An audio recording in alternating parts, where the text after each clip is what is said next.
manufactures you. I know. You.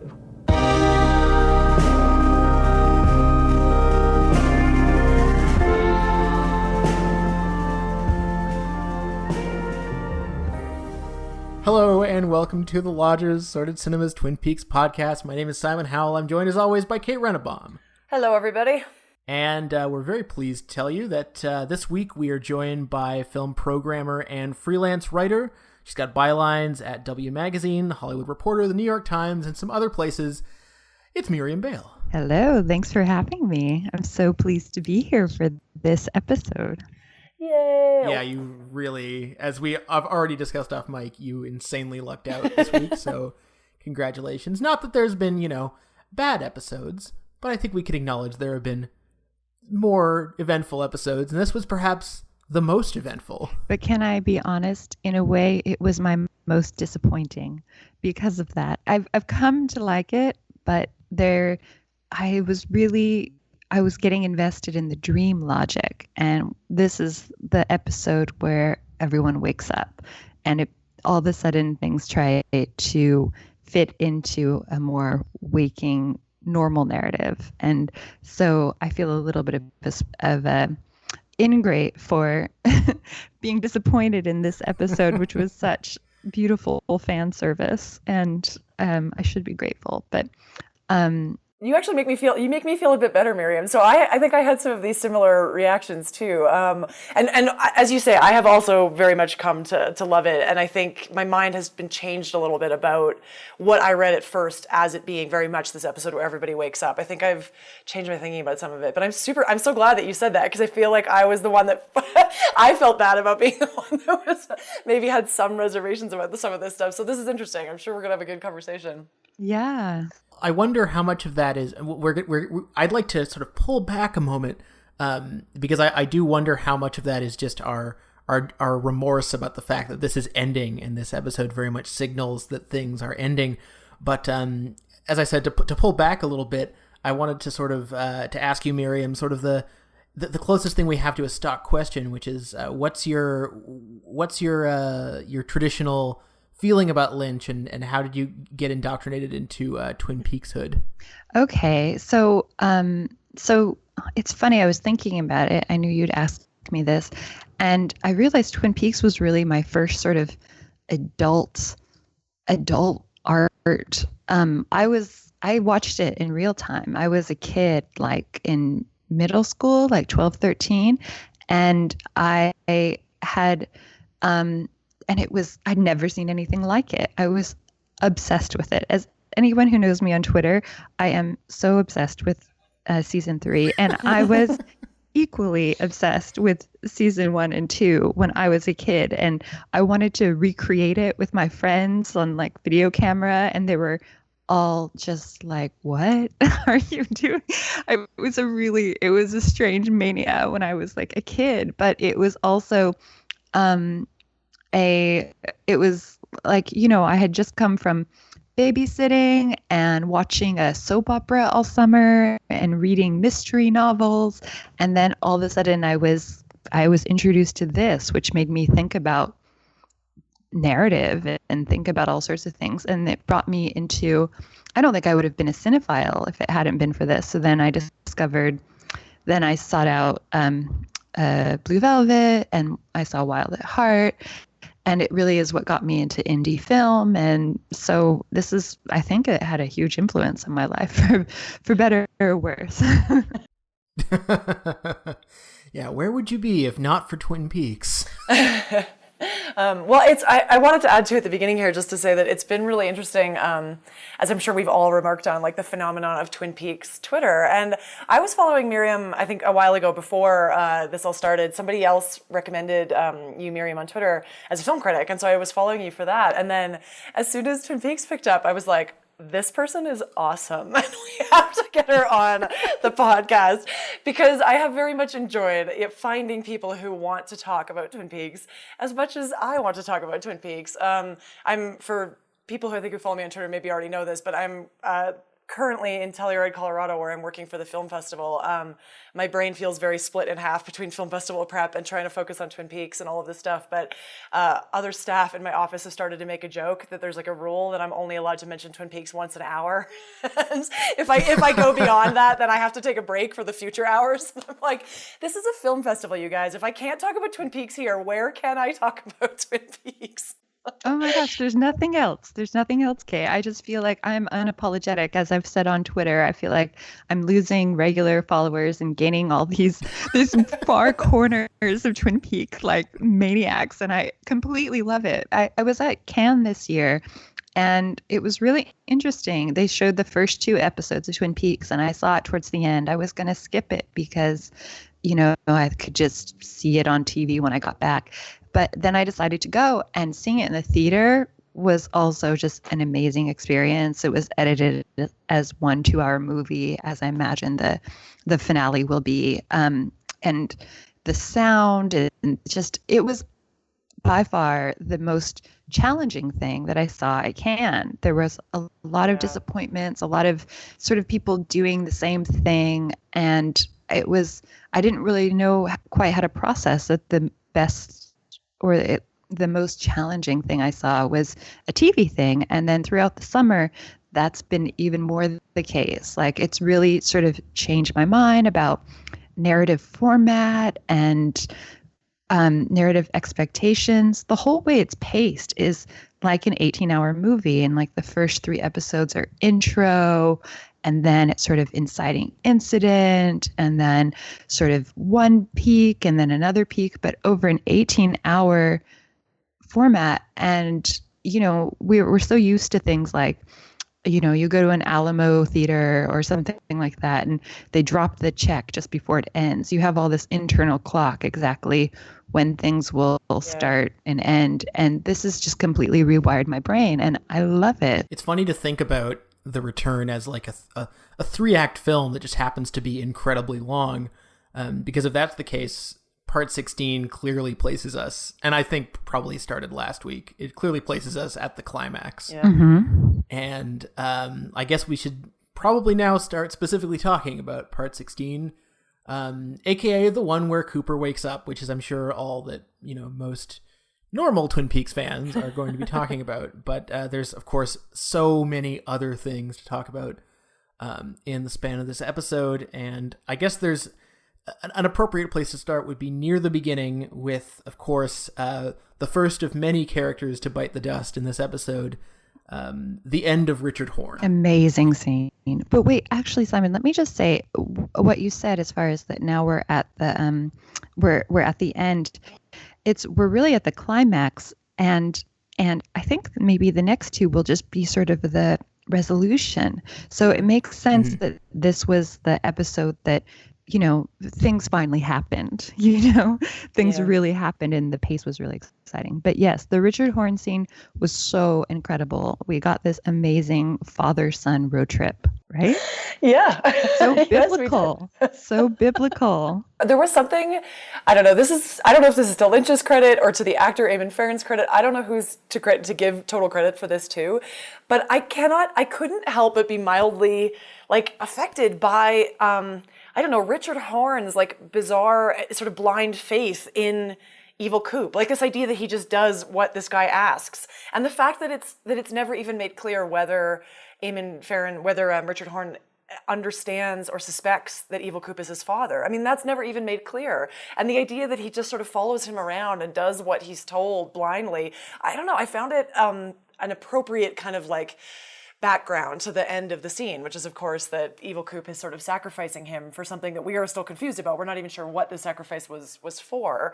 And it's truly one of the more brutal lines to come out of evil Coop's mouth when he says, "Goodbye, my son," after this sort of mild look of dismay after his son explodes in I should add a beautiful set of effects, right? Is that what you were going to say, Miriam? No, I was going to say the line reading of when he first, I can't even, I don't know the line when he first evaporates or zapped, and Kyle MacLachlan just sort of responds, like a sort of disappointment, but mild disappointment.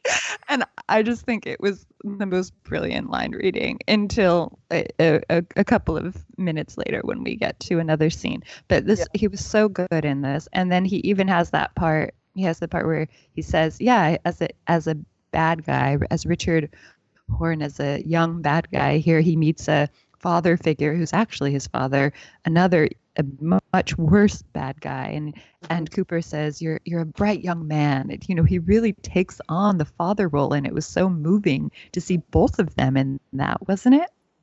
Yes, and then and then to see how it plays out, especially when you think back to the earlier sequence with Richard Horne and Red in the wherever that's supposed to be, like in a garage somewhere, where Richard Horne is clearly trying to engage Red as something of a father figure, right? Like as an authority figure that Richard Horne wants the approval of, and Red just messes with him, and this is what leads Richard into this insane sort of narcissistic rage where he kills the little boy in the traffic crosswalk. And so then if you think about that in relation to this, there again, it is quite affecting the way that, like, yeah, Evil Coop sort of gives him this approval as a father figure before sending him to his death, which is, yes, a little much. And the only other thing I really wanted to add about that, and then I want to hear what Simon says about it, is I loved Lynch's use of the effects when Richard Horne explodes, because, like, if you imagine somebody seeing on paper, Richard Horne dies in an explosion, you could imagine any number of ways in which that might be a very boring set of effects, and Lynch manages to get such, like, tactility out of the way that the light is sort of coming out of him with the sound. It sounds like he's like become a firecracker or something. I don't know. I found it stunning. It was like a beautiful scene. That plus the binoculars, this sort of elliptical view that we're getting on it from far away, which almost looks like a silent film with the iris. I thought all of that was stunning. Jerry Horne. Jerry Horne. And that was such a smart way to give it a sense of place too. So we know that they're near Twin Peaks. We think that's very true. My favorite thing about that sequence is the ambiguity of, it seems like Evil Coop, he sets Richard up to maybe be killed. It doesn't seem like he has any malicious intent, though, to me. It seems like, like he knows that it might happen. Yeah. He's hoping kind of that it doesn't, but he knows he won't be too bothered either way. Exactly. Which is maybe like the most sinister, possible way to handle that situation. It's just, it's so strange. And I love the way he asks him to, like, if you have 3 coordinates, 2 of them are the same and 1 is different, what do you do? Oh, he's so eager to help, you go to the one that appears twice. Good thinking, Richard. Maybe you should go. And what is that line that he says to him about, like, you could wait there 25 years or something? No. He says, I'm 25 years your senior. Like, as if that's the only reason. He said, I'm older than you, so you should be the one to climb up on a rock, which is kind of hilarious. Again, and Richard doesn't question it at all. But I don't know. It was interesting. Like, it didn't, to me, the end of Richard Horne did not feel particularly abrupt or something. But I think I read, maybe it was Emily Stevens in AV Club writing about this idea that, like, viewers might actually feel quite let down or something by this idea of this character who seemed to have been so much a part of all of the kind of evil doing in this new world of the Return, that there would have been more of a part for him to play or something grander about his ending. And I don't know, that didn't occur to me while watching it. I mean, I certainly didn't feel that way. I wasn't sure, Simon or Miriam, if you felt like there was more that we should have gotten from Richard Horne. Well, he was so bad. He had to go. He was just doing. But then the other thing is, did he? It's not. Someone else pointed this out to me. That is he actually dead? We don't really know where he is. He could come back for all we know. He could be in some lodge, or I don't know. There's a chance he could come back. But I'm glad to have him off of the earth, at least temporarily. One thing that I find interesting to think about is, I forget who originally said this idea that that a story's ending, which I know we're not quite there yet, but we are in the final stretch, is its conceit, right? And it's around now that we start to find out what the morality of the show is in terms of, like, are its bad guys going to get a comeuppance? are its good guys going to win out? And, we do see a fair number of quote-unquote bad guys get their comeuppance this week. I mean, obviously not just Richard, but the Jennifer Jason Leigh and Tim Roth characters, which we can get to later.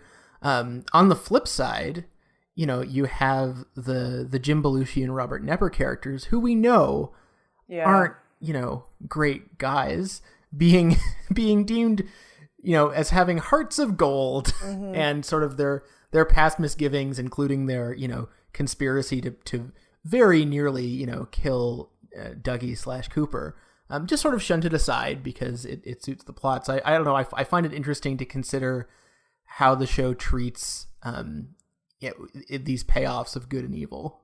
Yeah, and we saw that vision of Andy's with evil Coop and I guess Dale or Dougie, probably Dale, kind of merging as one and being the same thing.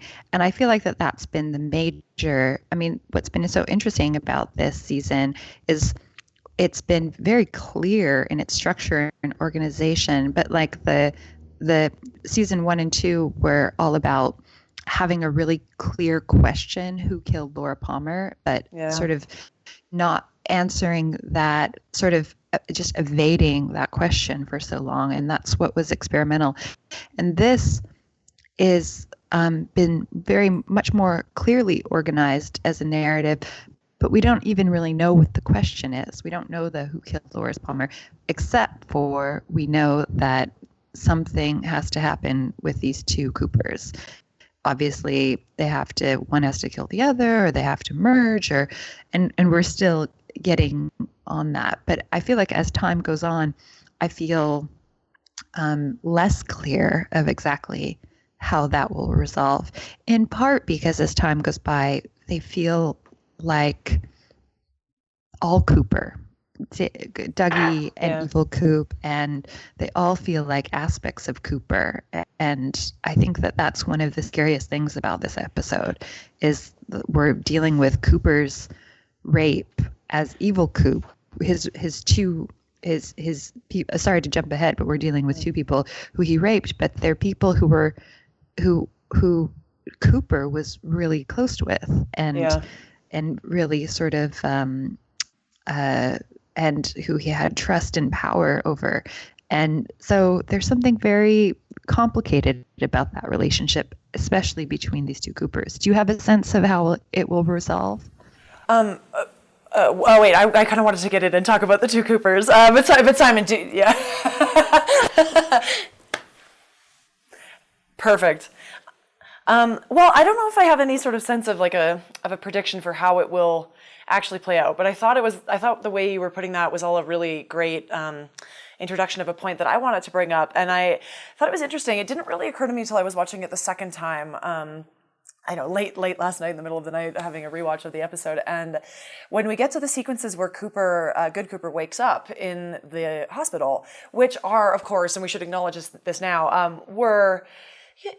I've had multiple people sort of text me or tell me about how they jumped off their couches in glee, or they clapped, or they were crying when Cooper wakes up and he's himself again. And we'll get to that in more detail, I think, when we talk about the episode specifically.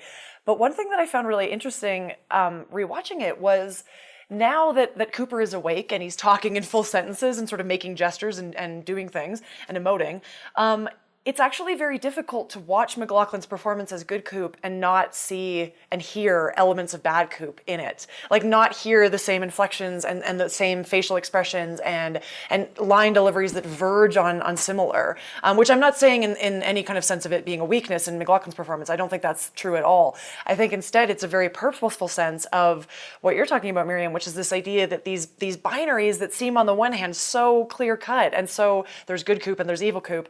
On the other hand, it's there's an infection and there's blurring that crosses them, and the sense of blurred lines and boundaries that should be clear but seem increasingly not to be clear is going to be one of my themes talking about this episode, because I think it's everywhere. But yeah, anyway, yeah. Well, I think another good example of that sort of blurred line is, we've talked about Cooper as sort of the exemplar of goodness, but there's a lot of ambiguity in the way that he deals with Janie E and Sonny Jim, right? I've seen two different I've heard two different things speculated about what his plan is, because he does immediately say, do you have the seed? Hands over the hair. So clearly there's another Cooper being manufactured, but it's not clear if A, he's manufacturing the other Cooper for Janie and Sonny Jim, or if he's manufacturing the other Cooper for some way to counteract evil Coop, and then he's gonna go back to Janie. And it's like I'm not really sure which it is. I think the former is maybe more plausible. I think so too. I think so as well. Especially because he said Dougie will come back to you. He didn't, and then he says, "No, I will come back to you." And I feel like that theirs was a real goodbye, and hopefully this Dougie will be a little bit more together. They'll be better manufactured. The kinks will be ironed out or something. Yeah. Well, that's sort of another question, right? Like it seems like the Tulpas aren't super well adjusted. Like it's, between the ones that we've met, it seems like, just this being manufactured seems to produce some issues. So if he is just going to leave them with Dougie, when it's very clear that Janie E has really fallen for not Dougie, and still seems quite besotted with Cooper once he's awake. Like, is it really ethical to just return Dougie, this incomplete manufactured person? Anyway, these are the things that I think about, because I think the limits of Cooper's empathy and goodness are have always been interesting to think about. So I feel like there's so much in this episode. We're going to kind of go all over the place because there's just so many good things to talk about. Like everything somebody brings up, I'm like, there's so much to talk about. So for example, Simon, like this idea, the way you're talking about the Tulpas is like incomplete or like sort of imperfect people, manufactured people. I don't know. Maybe we can loop back around to that when we get to the Diane sequence later. But I just wanted to pick up on it because I think it's something that this episode is playing with very clearly. This idea of like how much are we supposed to invest in these people? Are we supposed to treat them the way that we would treat everyone else? And if we're not, then what does that say about us, right? I mean, this idea that like Janie E was married to Dougie for many years, even if he was a Tulpa, right? I mean, we look at him and we're like, what was up with that guy? But she was married to him. I mean, she treated him as a real person. So that's a separate question than the question of like the moral ambiguity around Coop, which I think is interesting. I like you pointing that out, Simon, because I think for me, it works interestingly against what I think is maybe a more simple reading of what goes on when Cooper wakes up, which is that Cooper is back in this position of full and total knowledge. He is able to do everything. He is sort of like agency personified. I like this idea that like, actually Cooper doesn't really know everything and Cooper isn't maybe fully in charge. Like for example, the idea of him saying to the Mitchum brothers, you guys have hearts of gold, when we know that they would have shot and killed him 4 episodes prior or whatever it was. Anyway, I thought that was worth pointing out, that I think you're right there, Simon, that there is some ambiguity going on around the edges of Cooper's return.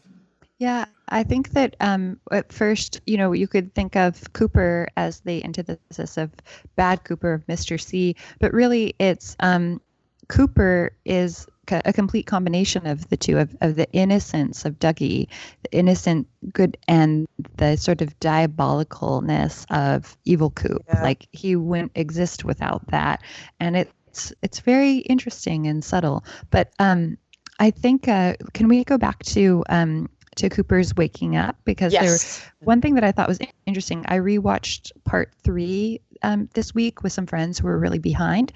And I noticed that in part 3, which is so funny because part 3, they were asking me all these questions about part 3, like, what is this purple space? Who is that? NATO, and like, because I'm caught up, and I was like, I really don't know. I'm so sorry. I can't answer any of these questions. Nobody knows yet. And but the Ronette Polanski, the actress, we still don't know who that was.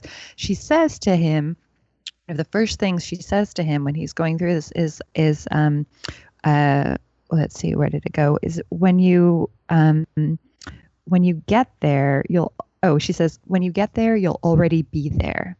Mm-hmm. And so I feel like that works really well with his waking up and sort of having been there for a while and knowing exactly what to do and all of that. And I also just want to say that, I mean, obviously this was a very this was a very satisfying scene, but it was also very intense. And, maybe like sort of we couldn't have handled too much Coop throughout the rest of the season. But I really love the other line reading I love is the way he says, Janie, it's okay. I feel like her name exists for him to say, Janie. And I completely love it. And I also want to say that the Mitchum brothers, that bouquet that they bring, all birds of paradise, amazing. McLaughlin in that scene, like even before you get to the real powerhouse lines, right? I mean, the line that opens the scene is when Coop wakes up and Philip Gerard says something about you're finally awake or you're awake, and Coop says 100%, and of course, like your heart already cheers a little bit at that, and then as sort of to bookend that, once the music has begun halfway through the scene, when he's talking to Bushnell, the Twin Peaks music kicks in and he walks out the door and he says, I am the FBI. And, that is the moment where I had the laptop balanced on my knees and I knocked it over, like trying to clap my hands together in pure glee at this moment. It was so wonderful. But like even in the middle of all... I did the exact same thing except without the laptop. That's true. But even between those two like really wonderful, amazing bookends, there's just such wonderful stuff from McLaughlin's performance in the middle. It just gets me when Janie E and Sonny Jim come back from the bathroom and you cut to the shot of Coop on the bed and he pats the bed to get Sonny Jim to sit next to him. I was like, oh my God. And the way that he looks at Janie E like with such love. I mean, for me, like the performance there, tends to sort of override maybe any questions about like actual ambiguity around what goes on in his treatment of them, and much more just that there is such love and such affection there that it is it's a tender and very intense scene. I think, as you say, Miriam, it's true that it's a lot going on there.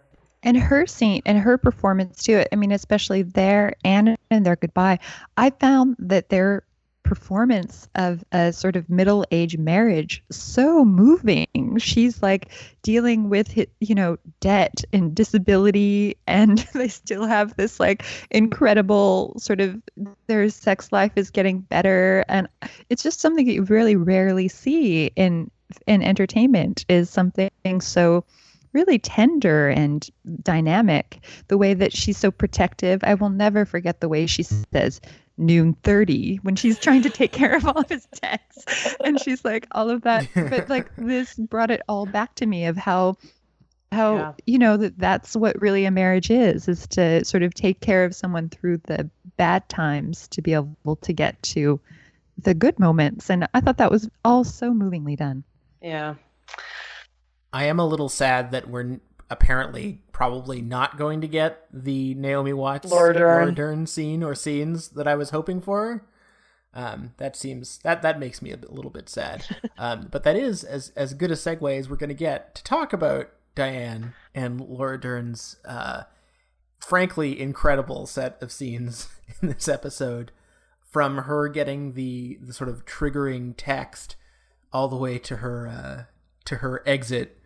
I mean, I think like her scene, and other people have sort of pointed this out, the scene where she recounts what happened with Cooper is right up there with sort of the classic intense Lynchian sequences of dialogue. Mm-hmm. And we haven't really had too many of those over the course of this series, but Laura Dern, she dials up that intensity, and she's right there in that register that sort of Lynch is known for.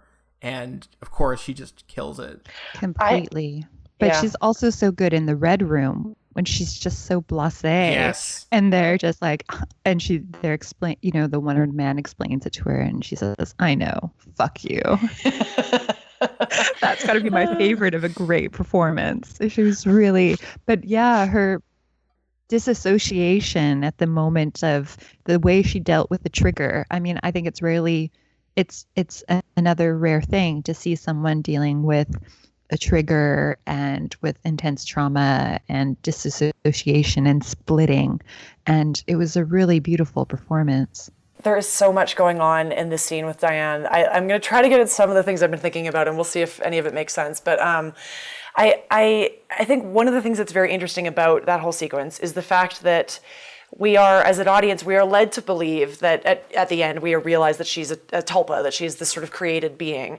And we're left very much with this question of, so where does the tulpa begin and where does real Diane end? Because if this tulpa was just sort of created for a purpose, why have her recount a story that belongs to the real Diane, which is the story of being raped? And of course, there's maybe a narrative reason in there, which is that like truly evil Cooper being very evil by using Diane's real memory in order to disarm Cole and these other guys so that she could possibly kill them. So certainly there's a kind of narrative justification for it.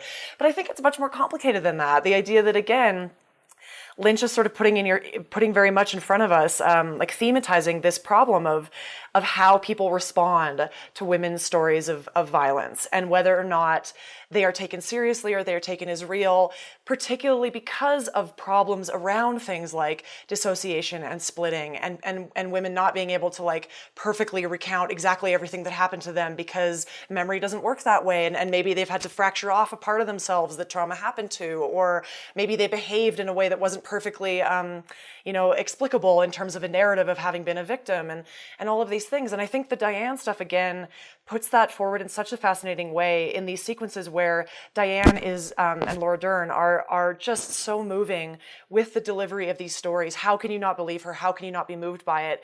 And then in the sequence, Lynch, as the director, cuts so frequently to Lynch as observer in the scene, and the look on his face is so fascinating because it is kind of inscrutable. It moves between like skepticism, awareness, possibly wanting to believe her, never quite sure. I just think it's so interesting that Lynch sort of continues to put these sorts of stories forward, especially when it connects back to Laura Palmer and the idea that like Laura Palmer's version of the world and what she was seeing was just never really understood or seen by anyone else while she was alive. I know that we had very mixed feelings back when this whole concept of Cooper, back then potentially having assaulted Diane and now very explicitly having raped Diane. We had some very mixed feelings about that being introduced back when it was introduced. And I totally understand anyone who has misgivings about that being made explicit in this episode, considering that, sexual violence against women is like omnipresent in prestige television to the point that it's been like a huge crutch for a lot of shows.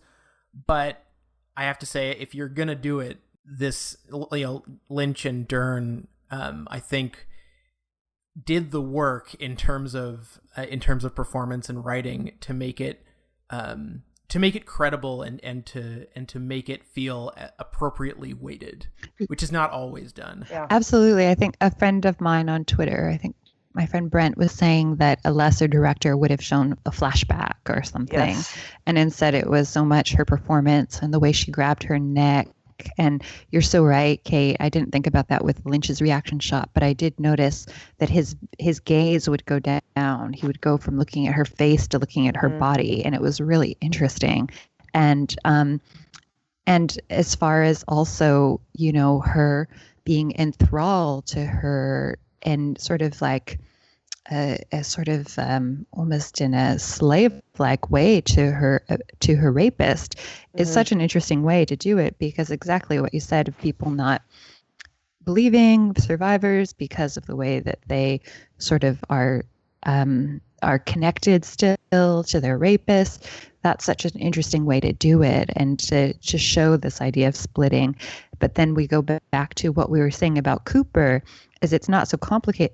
It's not so simple that they're different people. They're exactly parts of the same person. I love the way that both of you guys have sort of put this stuff, because I think it clarifies for me the point I was even trying to make in saying Lynch is thematizing this, because what I think I find so fascinating about this scene, particularly with Diane, is through the strength of Dern's performance. And this is what you were saying, Simon, and you're absolutely right that they do the work here of making this work. And a lot of it falls on the writing and Dern's performance, which is so moving. I mean, I can't really imagine a viewer watching that and not sort of being moved by it. The same way that I feel about the first time that Dern and Diane recount this story to Cole many, many episodes ago, is like, I just can't imagine anyone not being moved by it and not believing her, or not feeling like, of course, we want to believe her, while at the same time Lynch is very clearly confronting us with this idea that she is not real. And in a very interesting way, like that points out so many of the problems of empathy, or the lack of empathy that exists in these kind of situations around sexual violence, is this idea of,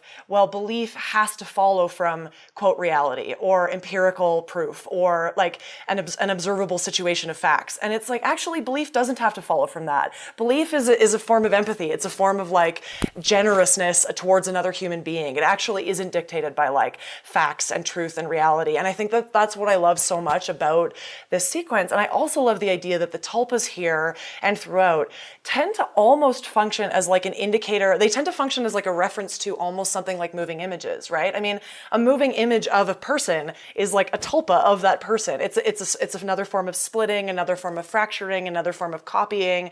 And it again brings up the question of like, how real is it, right? I mean, does it matter that we can watch Fire Walk with Me and feel empathy for Laura Palmer, who is a fictional created person, the way that a tulpa is created? Like, does that empathy matter, or does it matter less because she is fictional? I don't think it does. I think it matters the same. But I think I love the fact that Lynch is sort of bringing this out here so clearly. Very interesting. But can we also talk about the scene in terms of just narrative, how it works? Because I think it's been very discussed, but she says that she goes from sort of talking about being above the convenience store by saying she was in an old gas station, to all of a sudden sort of looking at the text again. And as we mentioned before, this is also a weird thing, that the text is an earlier time when she looks at it than when she first got the text. So I don't know what that means. But when she's triggered, then she says, and I had to listen to it over and over again, but it was more clear to people with who had the closed captioning on, that she says, "I'm in the sheriff's station. I'm in the sheriff's station." The third time it sounds to me like she says, "I gave him the coordinates by the sheriff's station," even though we see it say, "I'm in the sheriff's station" again. So everyone has made the conclusion that NATO is the real Diane. But how does that work? What does the real Diane look like? What does the real Diane behave like? Like, how do these people recognize her? I'm very confused by who she is when she's not a tulpa. My favorite theory is that actually Naomi Watts is the real Diane, which doesn't make any sense if you start to think about it. But it is where everyone's minds went, I think subliminally because of Mulholland Drive, frankly.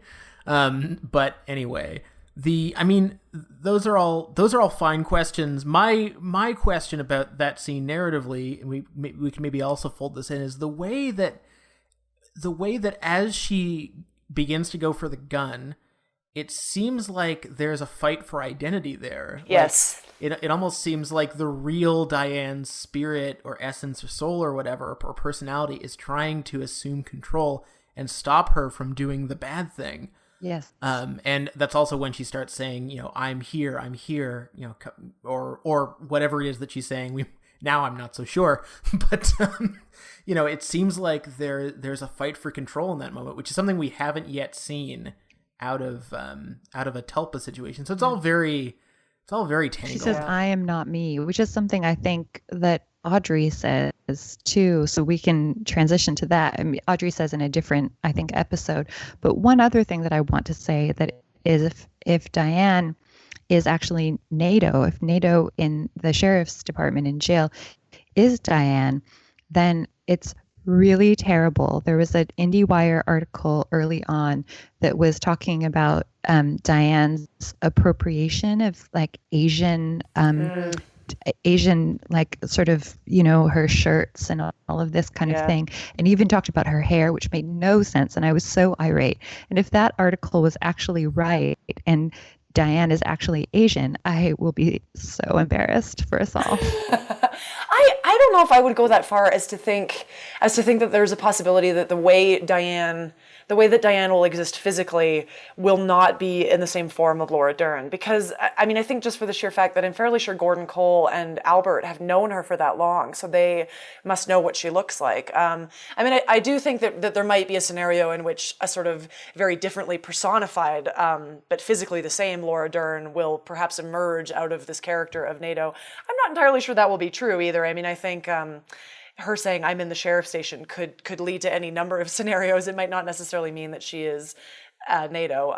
But I do, one thing I did want to point out as well here that I think the way we're talking about Diane gets us at very clearly is an idea that I think came to me again on the rewatch of this episode, which is that so much of what is going on in The Return, it's fascinating to me, like just how much we're reminded of the unreliability of faces and bodies to like tell us anything about the actual sort of truth of the person involved in, the quote, the person within that face and body.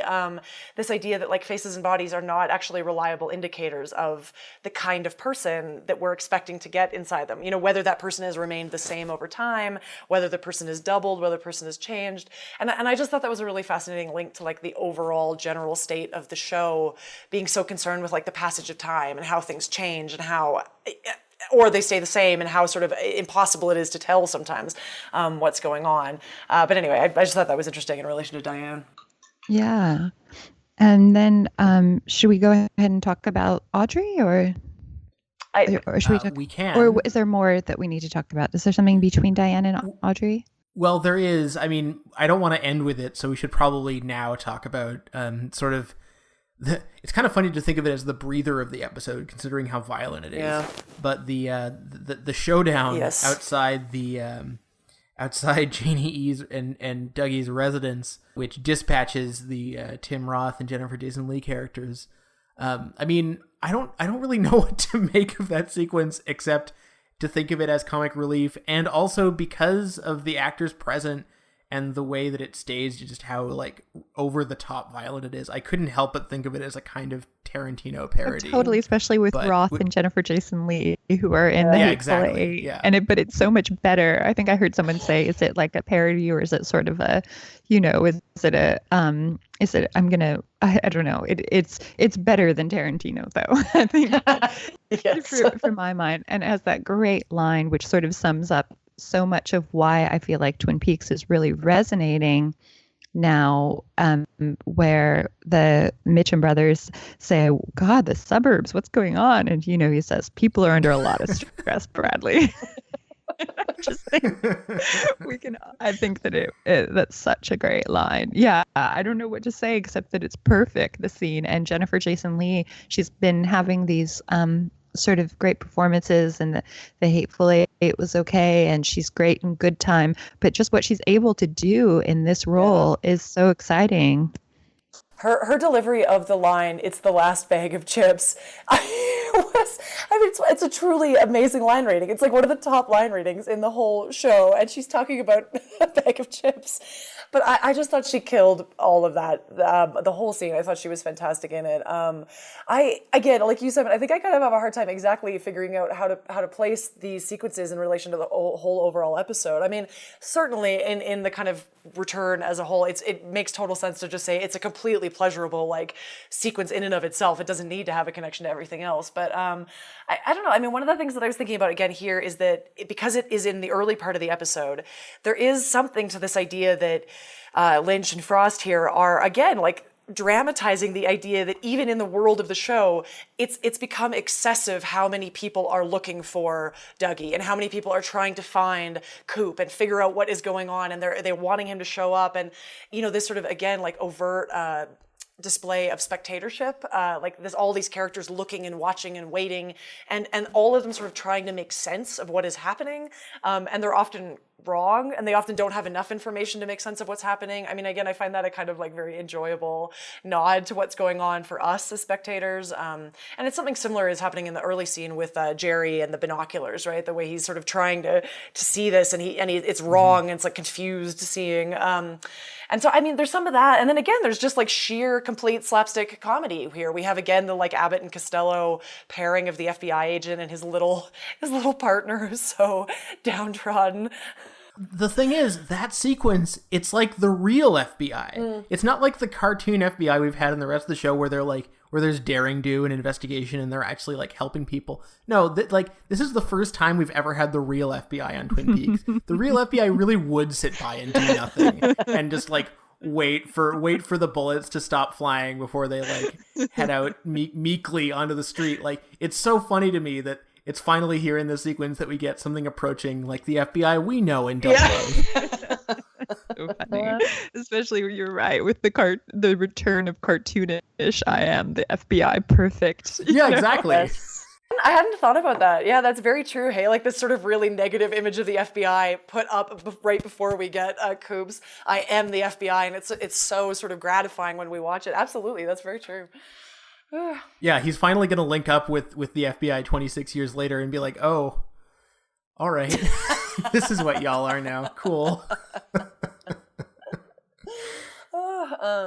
The only other thing I wanted to bring up, just because I am sort of mystified by it, and then maybe we can return to the latter part of the episode.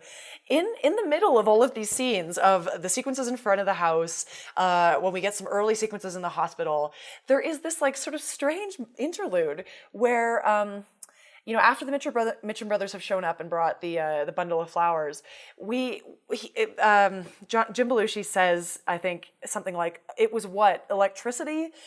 About what happened to Coop.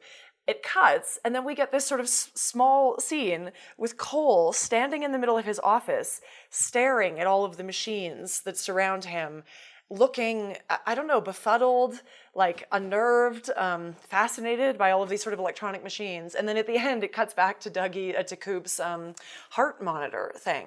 Well, I just think that this whole scene gets to the sort of core, I mean, this episode, but especially when they say, so does coma have to do with electricity? And we're getting into, I think that this is if there's a key explanation, it's sort of this connection. Actually, one thing that I wanted to, everyone we're talking about is coma. We're talking about the Richard Horne, who was the product of a coma rape, and then we're talking about Dougie waking from his coma, and then later we'll talk about Audrey, who you don't know exactly her relationship with her coma, but there's something that people have brought up, the deep divers into Twin Peaks have brought up the mauve zone, which is sort of a post, like an Aleister Crowley kind of guy, Kenneth Grant, and he wrote these books about the mauve zone, and they're talking about the purple zone that Cooper goes to, and then we see a lot of purple later on, and that it was this sort of occultist thing. But one of the things that has been written about it is that you can access it, especially in certain sleeps, especially comas, especially in coma sleeps, and so I think that if there's any explanation, it has to do with comas, but especially electricity. But the Cole scene too, I keep having the feeling that Cole knows more than he's letting on. I have this feeling that he's sort of these inscrutable reactions, that sort of and we also have that scene of him saying hello Diane when she's outside that. I think Cole knows much more than he gives the impression of. Yeah, I think so too, and I think that certainly plays into this idea of Cole as being something of like a reflector or a representative of Lynch as the figure of a director, right? Like the idea of him, he's not the director of the FBI or anything, but he's the director of like this team of people, and this idea that he seems to know more and he's withholding it from us is, again, sort of an interesting comment about what the fans' relationship is with Lynch. This idea that people very much insist on this idea that Lynch must have some answer about like the narrative or the universe, and he is always very resistant to that, while still very much performing the idea that he could answer if he wanted to, just to sort of keep you constantly in that space of feeling like there is an answer and you're never going to find out what it is. Which I love. I personally find it wonderful. As always, Lynch gets off on being withholding, just like I always say. For sure. So we've already teased it enough, so we should probably talk about the end of the episode, which is, of course, the Audrey sequence. And first of all, a couple things I just have to say. I know that people, as I mentioned last week, have been dreading the Eddie Vedder appearance. As I've already said, that did not afflict me because I actually like him. For what it's worth, I think the song that he played this week was perfectly apropos. Lyrically with everything that's going on, almost to an on the nose degree. I thought that aspect was fine, but my favorite thing about the setup of that Roadhouse sequence is when she and Charlie show up to the Roadhouse, to my mind, it was a very, so there's nothing like, sort of, there's nothing weird going on. They really did get to the Roadhouse, and it really is supposed to be in reality, and they really weren't in some sort of exterminating angel, no exit type deal. And it's a very canny fake out. And I mean, why it is that Eddie Vedder specifically is the one or however it is he's named under his real name in this episode, why it is that it's him who appears in her coma, I'm not really sure. Although, well, that's so funny actually, because he's so 90s, and that's true. Actually, it's right. That's like a 90s came dream. out in 1991. Yeah, I mean, so it's perfect. And timing. the other Nine Inch Nails. I mean, a friend and I before this episode were joking, like, is this Lynch's idea of 90s nostalgia? Like, and it obviously is, because it's Audrey's. It's like it's she's never left the 90s. Yeah. In a way. I mean, she has too, because she's awake, but I think that that's actually kind of brilliant. Otherwise, why have Eddie Vedder, especially in this alternate name? Yeah. So then, of course, we have the crowd sort of clearing away, and the second time in the episode that we get a classic Twin Peaks music cue, in this case, Audrey's dance, and she reenacts like one of the most famous sequences from the original series. And I like the way someone else put it. I think it was on a message board, put it that like in isolation, I think they were worried about this scene because it almost seemed like if someone was going to write like Twin Peaks fan fiction for what the new season would be like, exactly, it almost seems like it would have been that, until of course the spell is broken by what happens in those very scary last few seconds. Yeah, so much going on here. Yeah, maybe before we get to the White Room stuff, because I do have a lot to say about that too, and I think we should definitely dig into that. But yeah, I just wanted to give a few minutes to like the dance itself, because I think it is such a key part of this episode, and I think there's a lot to parse there. I mean, I think when the stage announcer guy says, after Vedder finishes, and now, ladies and gentlemen, Audrey's dance. I mean, I almost had a moment, I swear I had a moment where like, I felt like my not my vision was blurring, but like my head was swimming or something. Like this effect that Lynch gets through the odd hushing of the sound and the crowd very directedly moving off the stage and to the sides. I found it so unmooring and so uncanny and so strange that it was somehow even when Audrey arrives on the dance floor and starts dancing. I don't know. I'm still trying to put my finger on exactly what I think is going on there. And I think part of what is so strange about the whole scene is that this is maybe the first time in The Return where, Lynch and Frost and the show are referencing the old show not as like a diegetic universe, right? I mean, not in the sense of like, oh, these characters have existed before, and of course they do things and all of this stuff.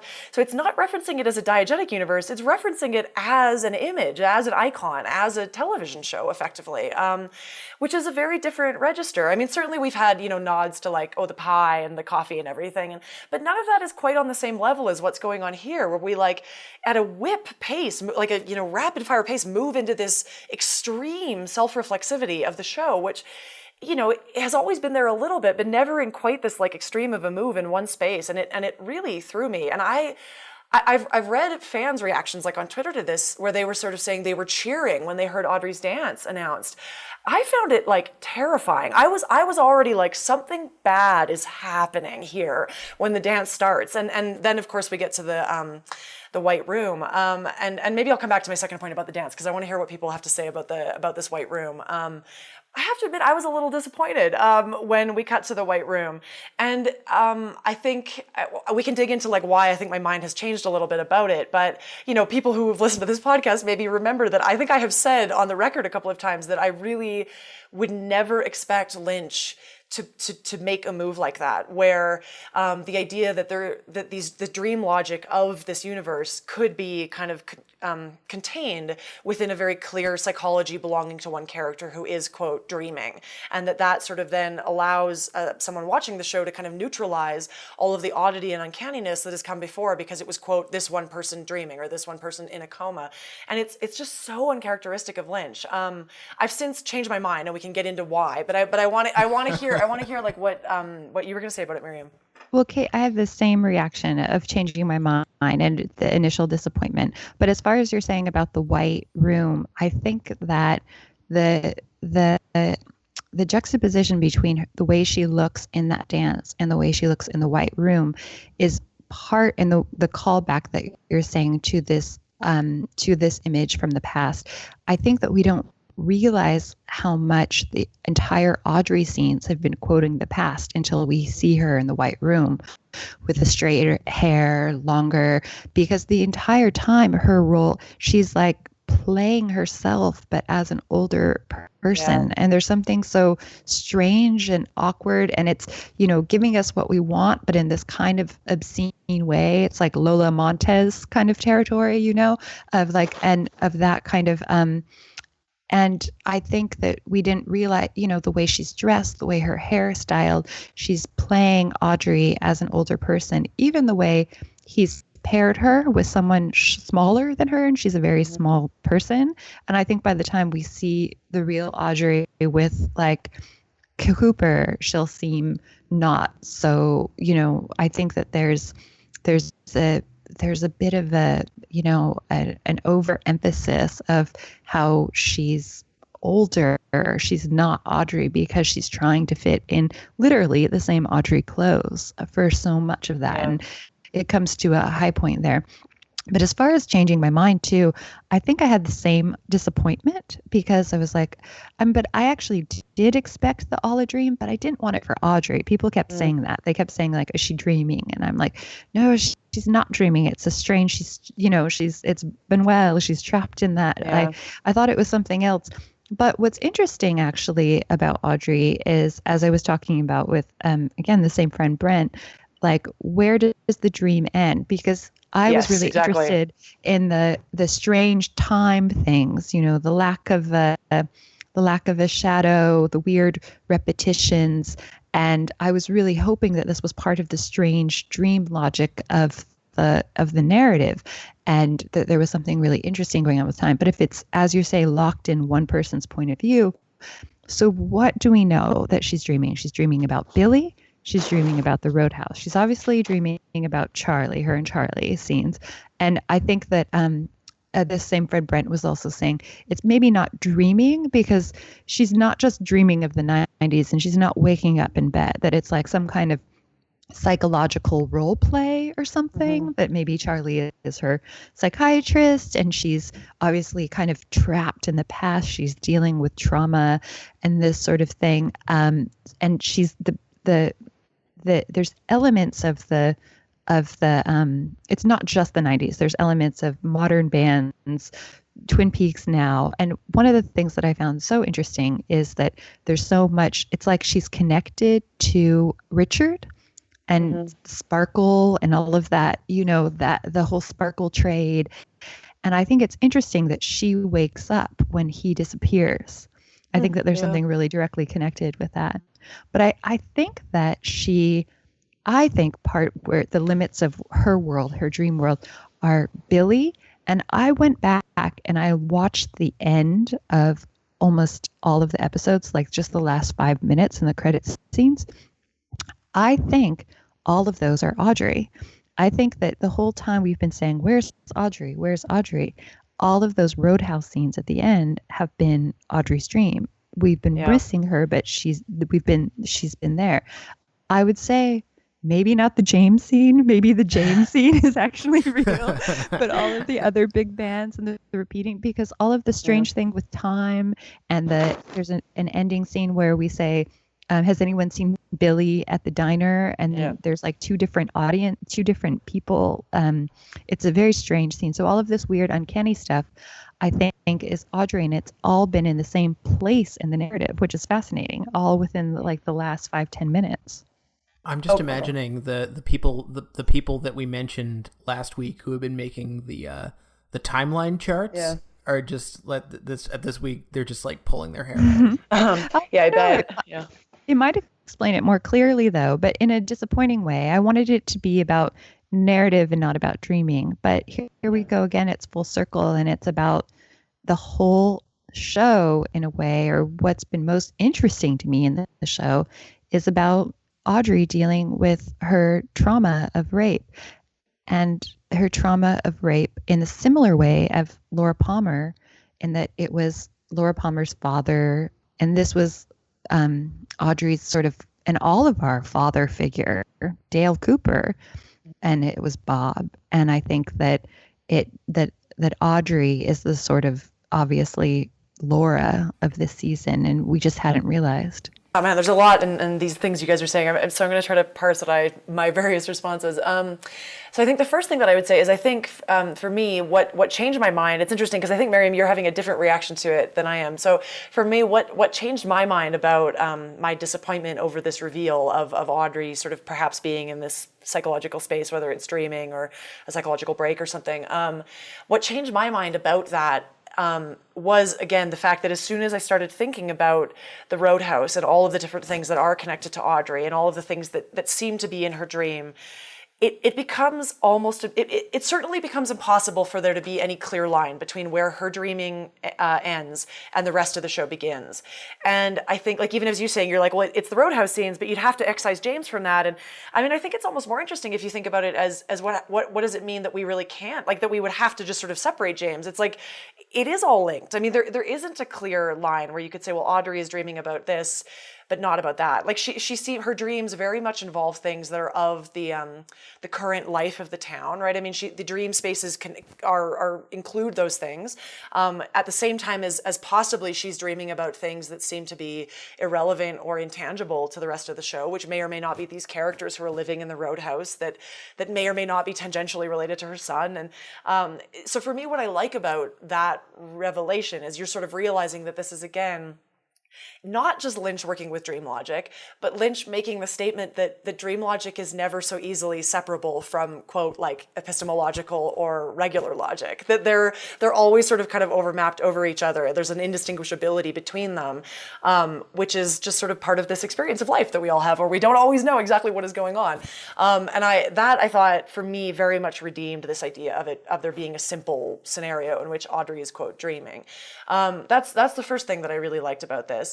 The second thing that I really love about the Audrey scenario, and that I think plays into very much to what's going on with Diane as well, and I think this is going to be me pushing against what fans of the show are maybe expecting us to talk about in this episode of The Lodgers, which is for us to be very like thrilled and happy that Cooper has returned. And it's funny, we haven't actually talked about it that much. So what I think is really interesting with the Audrey stuff is that I actually think, to a large extent, it works against the idea of there being the possibility of a return.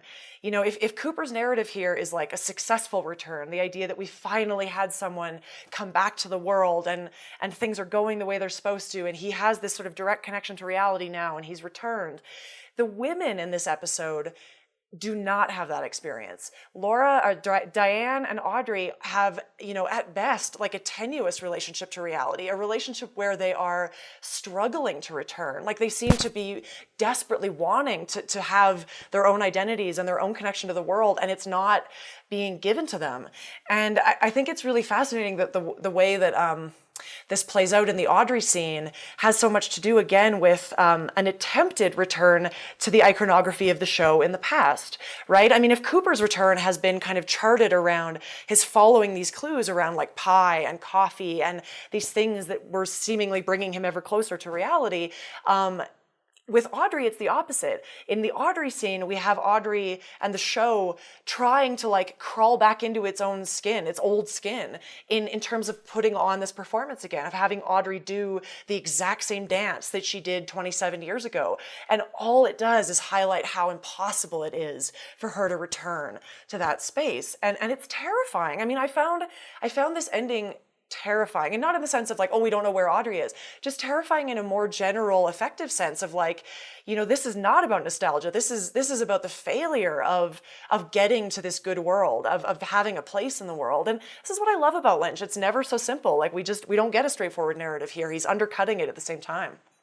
I mean, do we hope a romantic reunion between Audrey and Cooper? Because it's very complicated by the fact that even though he was the bad Cooper, he was Cooper. It's Cooper who raped her. And so I think that is so complicated. And one thing that I'd like to say too is that I expected someone to be Olive Dream, because the one film that's been referenced so much before in Wild at Heart and in season 3 is Wizard of Oz, and that ends with it wasn't all a dream, but it's not a disappointing it was all a dream, because it's obviously clear that that was reality, and that's what I've been asking the whole time.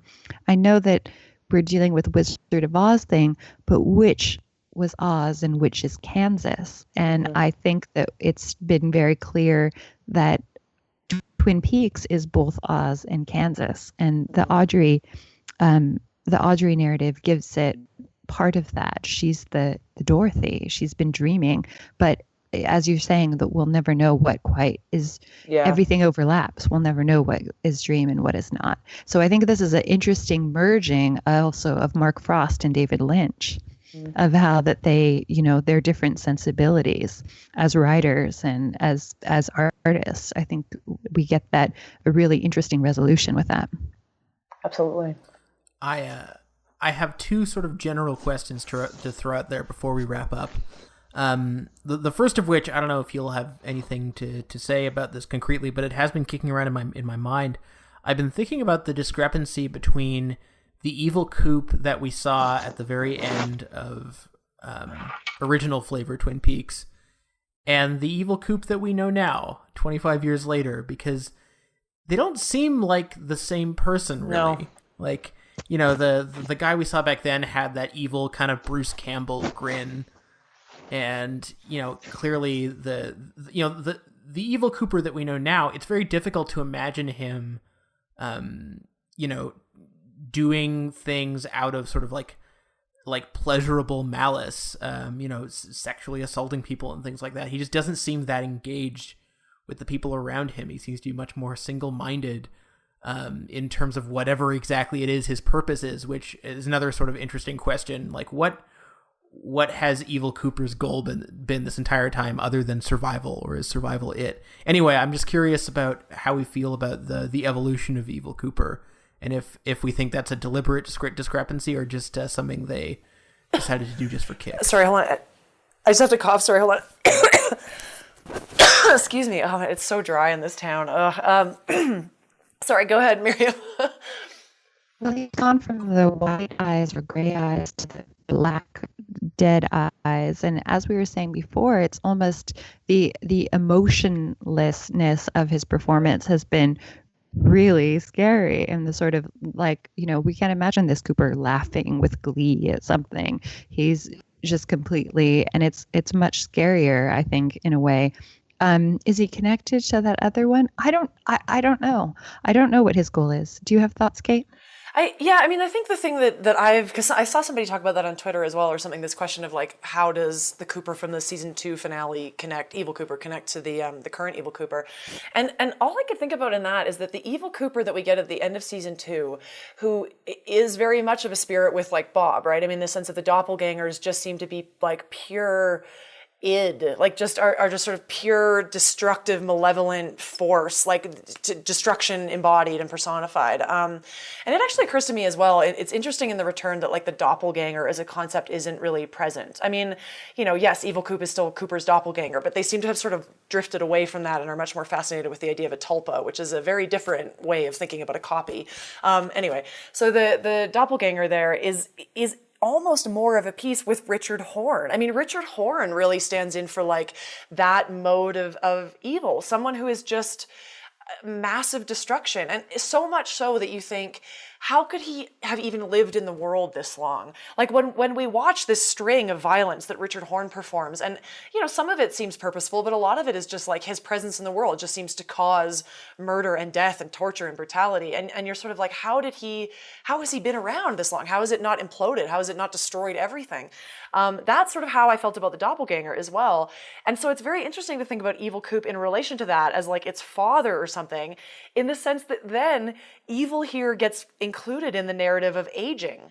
Like the Evil Coop becomes like the aged version of the doppelganger, the evil that has sort of lost its like it's pure energy and drive, and has become more about survival and getting through, and like an economy of energy, right? I mean, the new Coop is very much about an economy of energy, like that he's very controlled and he's very contained and he doesn't do anything he doesn't have to. I mean, there's like a comment about age in there, you know. It's funny that evil gets the same narrative of aging as everything else in Lynch's universe. That's so funny. Yeah, I totally agree. The other question I wanted to throw out there, and this is kind of a broad one, is what are you most curious to see? Because, you know, unless the last episode is secretly 6 hours long, which guessing it's not, and we've only got 2 hours left, what are you most curious to see if they'll make time for or not? For me, I mean, it hasn't been touched on for a while, but I'm most curious to see if they're going to seriously fold Laura Palmer back in. Me too. In a really prominent way, because she's been referenced a lot. I mean, obviously we had that scene a few episodes ago with Cole seeing her right before Albert shows up at the door, which really seemed to portend bad things for him. And of course we had Laura is the One and her appearance in part 8. But she hasn't really been referenced a lot in a few episodes, and I'm wondering if they're going to bring that back full circle for the end, or whether we're going to be left wondering what her centrality was here. Miriam, what are you wondering about? The same. I'm wondering if Laura is the One and how she'll come back, and if this is Wizard of Oz, what will she play Glinda again, or is it something else? I'm also, and maybe it's related since they were within this narrative born at the same time, interested in that frog roach, and if that's going to come back at all, because we still haven't had that explained in any way. I mean, not that everything needs to be explained, but my friend Emily was suggesting that perhaps that woman is Cooper's mother, and someone else suggested the wild theory that somehow Laura is Cooper's mother. I don't even understand how it works anymore. I have to get out my strings and map or something. But yeah, I feel like that the series can't resolve without Laura. And I'm wondering, of course, who Cooper will end up with. I feel like he'll end up with someone romantically, but it's all a bit awful who he'll end up with. I mean, maybe will Diane come back? I don't know. What about you, Kate? Man, I have so many answers to this question, and I'm not sure any of them are going to go anywhere. But I do think that this question of like Cooper and his sort of the idea that he might end up in a romantic pairing is the sort of traditional narrative drive would have him do so is an interesting question. I mean, my guess, I guess if we're doing predictions, I guess it's the last week, we might as well throw some predictions in, second to last week. I think maybe it's more likely that there will be something like a platonic but very caring relationship that we'll see him reemerge into, whether that's Diane or whether that's Audrey. I mean, for me, a reunion with Audrey would be a reunion that acknowledges again that like there are forms of love that are not necessarily sexual or romantic. And I think that the show always did a fairly good job of keeping Audrey and Coop in an interesting space there. And I think that would be interesting. I don't really want there to be a romantic connection between Audrey and Coop, but I know I am not of the majority of fans that do want that. So apologies if anybody hates me for saying that. The things that I want to see more of, I'm fascinated to see what's going to happen with the Becky plot line. I think that the previous week did a really interesting job of teasing that and dangling that. So I'm fascinated to see what happens with Becky. I think I'm very interested just to see what is going to happen with Cooper's reintegration back into this town. I mean, it's so interesting that he wakes up here and this thing that we all thought was maybe going to be the majority of the show, which is Cooper engaging with this town, that we might be lucky if we get a few scenes of that, right? Of Cooper sort of engaging with the sheriffs and with Andy and with Bobby and, these people. I'm not sure we're going to get enough of it, which of course is perfect because, Lynch always leaves us wanting more, which is what makes it so great. But that I want to see. I'm fascinated to see if we get more about Grace Zabriskie and what's been going on with Grace Zabriskie in the past few episodes. I don't know, all of that and more. I'm going to be thrilled no matter what Lynch gives us, I'm sure. Right. What's under Grace Zabriskie's face? We still don't know. But I just realized when you said about Cooper going to Twin Peaks, Candy is going to Twin Peaks, and I couldn't be more tickled. I cannot wait to see Candy interact with Twin Peaks. Maybe she'll find her place. And my favorite theory is still that Candy is Laura. I do think Candy is going to fit in very well in Twin Peaks. I mean, her and Andy and Lucy could have like the most ridiculous conversation that's ever happened if you put the three of them together. And will Wally Brando? I actually think Candy. Oh, yeah, I was going to Wally say Brando. Candy and Wally might be a good pairing, eh? Yes. Wally come back. I know, she's like the daughter they never had. It would be amazing to see that happen. But I think I'm also just I'm most curious in tone. We had this turn back to like a really satisfying narrative. You know, it was more traditional, but will we go back to any kind of throwback? What will the tone be like? Will it be like 8 at all? Will it be I have no idea what to expect, and I hope it's like nothing we've seen yet. That would be the best outcome. Yeah, there actually aren't going to be any returning characters in the final 2 episodes. Oh. Anyway, we should be wrapping up, but I wanted to thank you, Miriam, for joining us. Where can people find you online if they want to go harass you about Twin Peaks? I am there at Miriam Bale, Mimbale, and I'm happy to talk about Twin Peaks any time of day or night. And thank you both for having me. This was a real pleasure. Oh, I'm so glad. I mean, honestly, I feel like we say this pretty regularly, but I just think that if nothing else, Twin Peaks has really done a remarkable job of creating such a wonderful space for like meeting people and talking to people that we would never get to meet otherwise. And it's one of my favorite things about the podcast that we have gotten to meet people who I just never would have had an excuse to have a conversation with. And we're so thrilled that you were able to join us for this.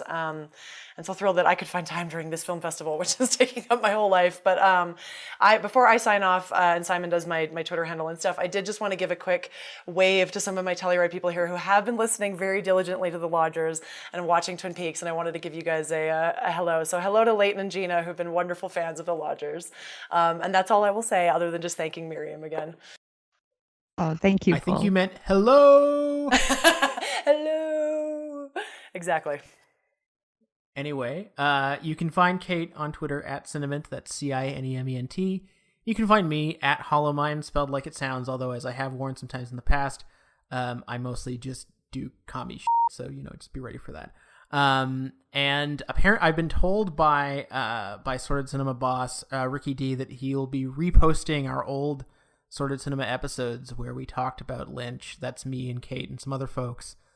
We talked about some key stuff, including Inland Empire and Mulholland Drive. So do keep an eye out for that over at sortedcinema.com. It'll also be on the Sorted Cinema podcast. Simon, can I say one more thing quickly?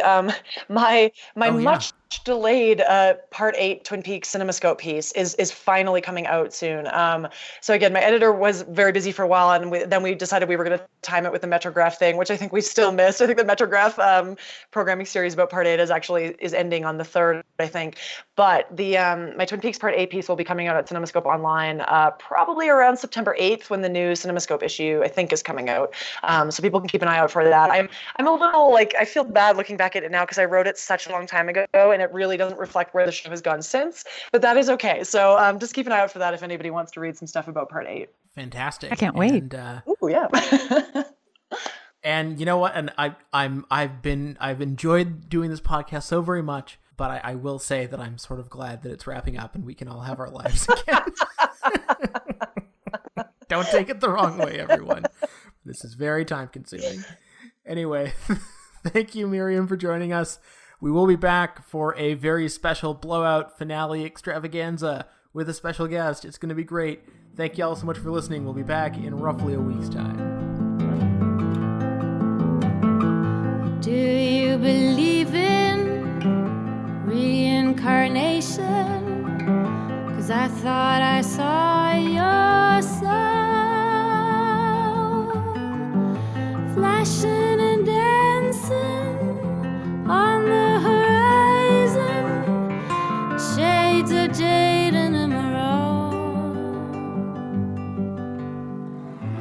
Oh, I'm a bad girl, 'cause I turn the bad world into a crystal pearl,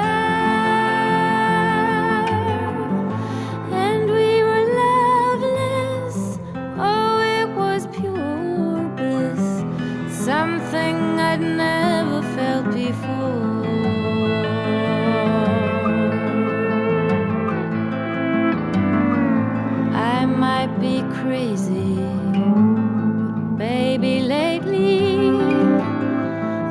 still believe